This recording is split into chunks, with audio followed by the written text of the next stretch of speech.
And Jessica Washington joins us now live from Labuan Bajo, an area affected by that earthquake. Jessica, could you describe to us where you are exactly and the scale of the devastation there?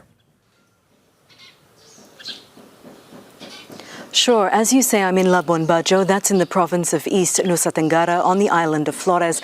I'll just give our audience a look at where I am in Labuan Bajo. I'm standing in front of a hotel that was heavily damaged by yesterday's earthquake. The guests had to evacuate in the early hours of the morning. As the earthquake struck, we can see cracks. We can see that some of the bricks are now exposed and the hotel is essentially abandoned and completely quiet for the moment. It's closed. Staff here telling us that guests had to leave their rooms, leave their belongings and evacuate to this area where I'm standing now.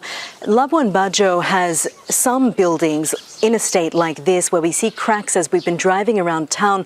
But in terms of the damage across East Nusa Tenggara, this is not one of the areas that is more heavily damaged. I'll just talk you through what we've heard from authorities in terms of those areas that are in more desperate state of need. The priority areas, according to the local government, are Manggarai, East Manggarai, Sika and Nagekio. So that's what we've heard from authorities so far. Authorities here in East Nusa Tenggara have just declared an emergency status for the next 2 weeks. And essentially the aim of that is to ensure better coordination between the local government, central government, police, military, to ensure that people get the help that they need.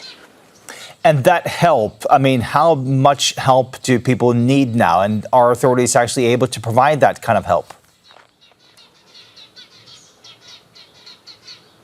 Well, for the moment, what we're hearing from authorities is that in terms of accessibility, they are able to reach people in need. There are still some areas that were affected by roadblocks, but we understand that crews have been able to ensure that those communities do have aid. We understand that at least 5,000 people are in emergency shelters at the moment. They are displaced. Authorities say that it is a priority to ensure continuous access to medicine, food, including rice, clean water, and other essentials, including beds and tents. Now, what we saw as we were coming in from the capital to Labuan Bajo was the plane was full with search and rescue personnel. That remains, of course, the top priority, ensuring that any victims that remain trapped under debris are rescued by those personnel. The plane as well was loaded with aid intended for those communities in need. So what we're hearing from authorities at the moment is that they are able to reach those communities in need, and that emergency status invocation should help to ensure greater coordination to ensure that people in need, including children, including families, receive the help that they do need. That's Al Jazeera's Jessica Washington reporting live from the ground in Labuan Bajo following that earthquake. Jessica, thank you so much.